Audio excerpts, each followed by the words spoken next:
Hello students. Today we are going to discuss poem 4 of your book First Flight, that is How to Tell Wild Animals, written by Carolyn Wells. Carolyn Wells, a prolific American writer, is largely known for her popular mysteries, children's books and humorous verse. After completing her schooling, she worked as a librarian for the Ravi Library Association for some years. Her love of puzzles led to her first book, At the Sign of the Sphinx. From 1900s, Wells gave herself entirely to the literary work, and over the next 4 decades she produced a flood of books, some 170 titles that fell into several genres: children's books, mystery, detective stories, humorous and nonsense writing. Now see what's there in the poem How to Tell Wild Animals. The poet Carolyn Wells has depicted the distinct features of wild animals very vividly and in a lively manner so that they can be recognized easily. The poem is full of hilarious examples when the poet tells us some methods to distinguish one animal from the other. But none of the ways told by the poet is practical. Indeed, they are very dangerous. Only when they attack or kill us we can specify them. Tone of this poem is light-hearted, comical and ironical.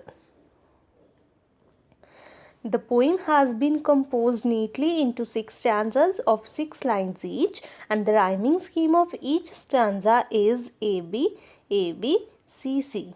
Means the same rhyming scheme is followed throughout the poem.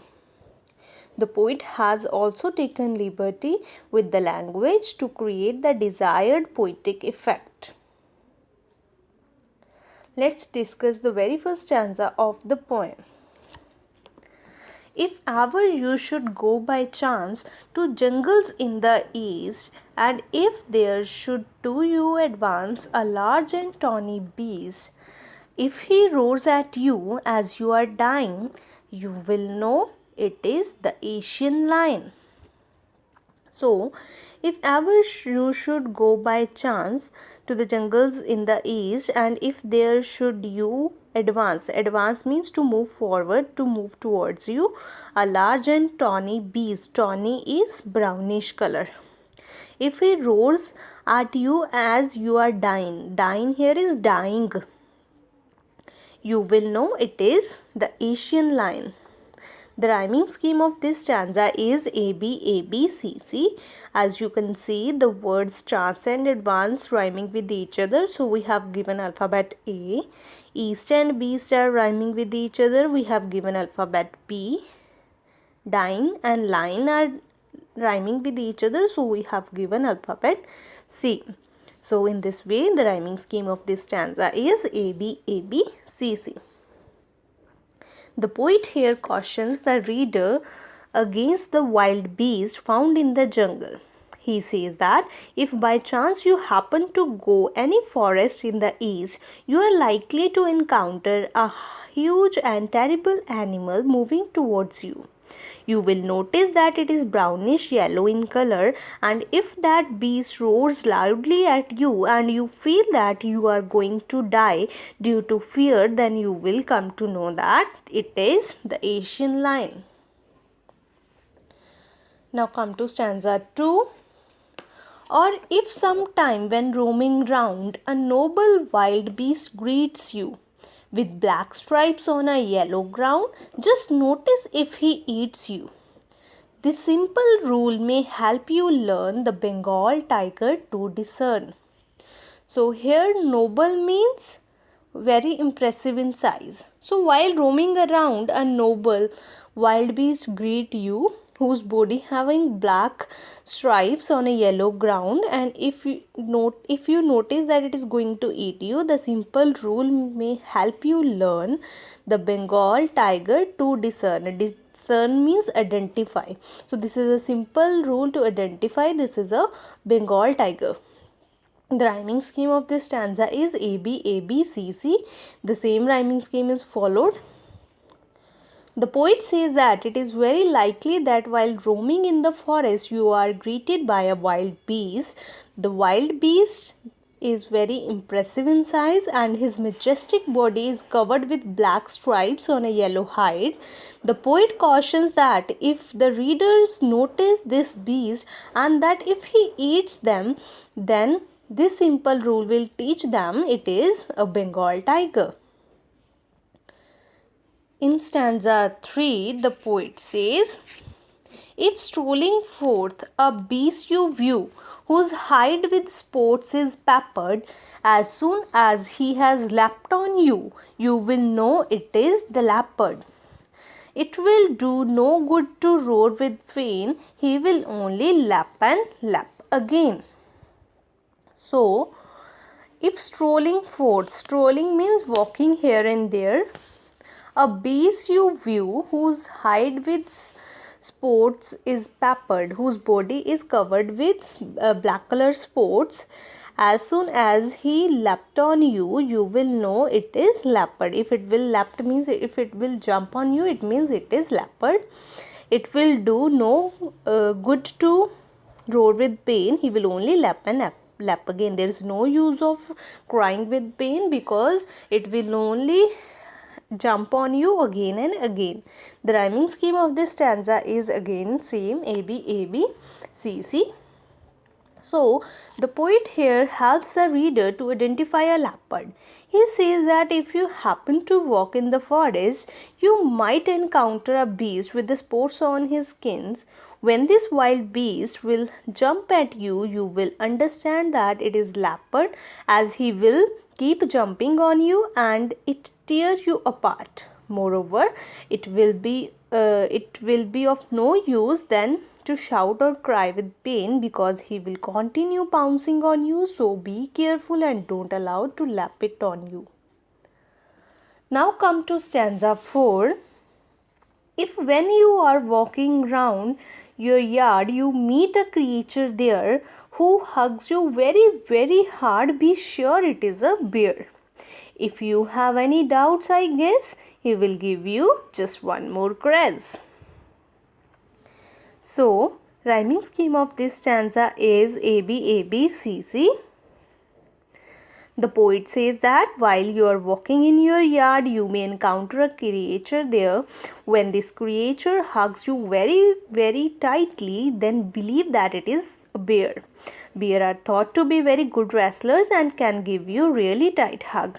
Although a friendly hug is referred to as a bear hug, but if a real bear hugs you, then it may not feel friendly at all. The bear hugs a man to kill him. The poet further says that in case of any doubt, you will find that the bear will embrace you once again till death.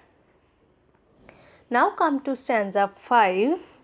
Though to distinguish beast of prey a novice might nonplus, the crocodile you always may tell from the hyenas thus. Hyenas come with merry smiles, but if they weep, they are crocodiles.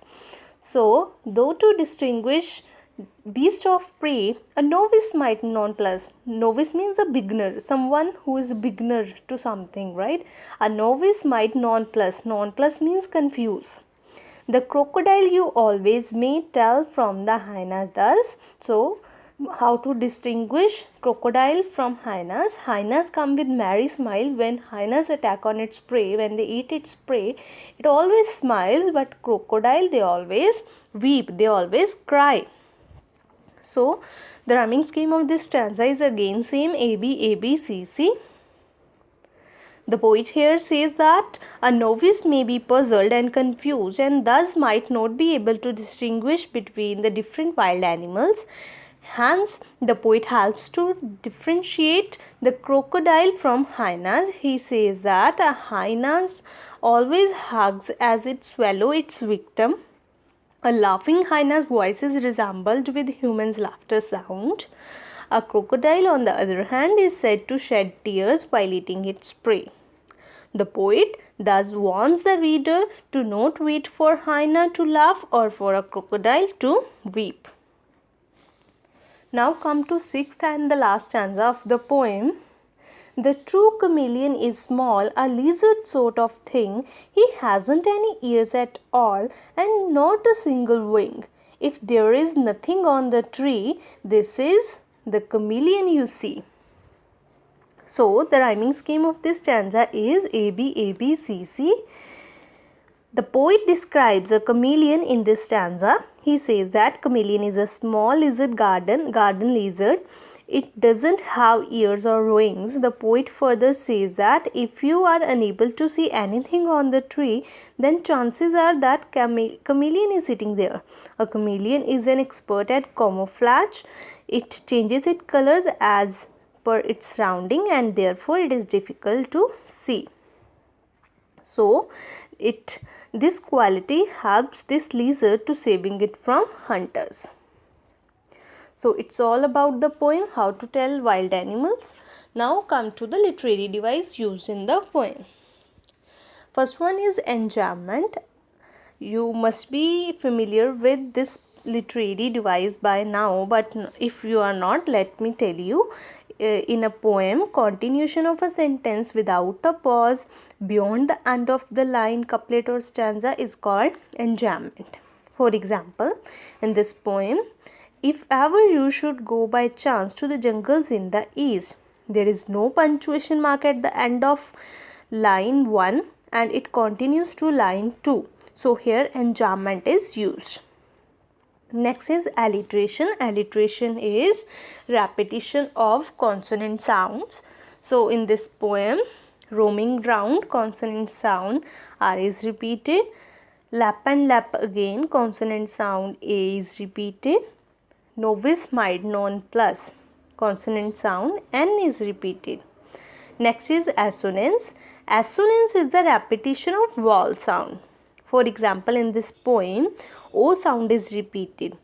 You should go, should to you, roars at you. So here in these examples, you can see sound O is repeated. So here assonance is used. Next is consonance. Consonance is a stylish literary device identified by the repetition of identical or similar consonant sounds in a neighboring words whose vowel sounds are different. For example, in this poem, use of G in single wing. Repetition of consonant sound G. Next is poetic license. Poetic license is the freedom to depart from the fact of a matter or from the conventional rules of the language while writing something, right, to create effect. So here in this poem, as soon as he has lapped on you, or he will only lap and lap again. So here in this poem, it must be written lapped or leap, right? But here it is written lap only to create effect. So that is why here poetic license is used. Next is inversion. Inversion is also known as anastrophe. It is a literary technique in which normal order of the words is reversed. As in this poem, for example, if there should to you advance, the Bengal tiger to discern. So words are reversed only to create effect or emphasis. So these are all the literary devices used in the poem.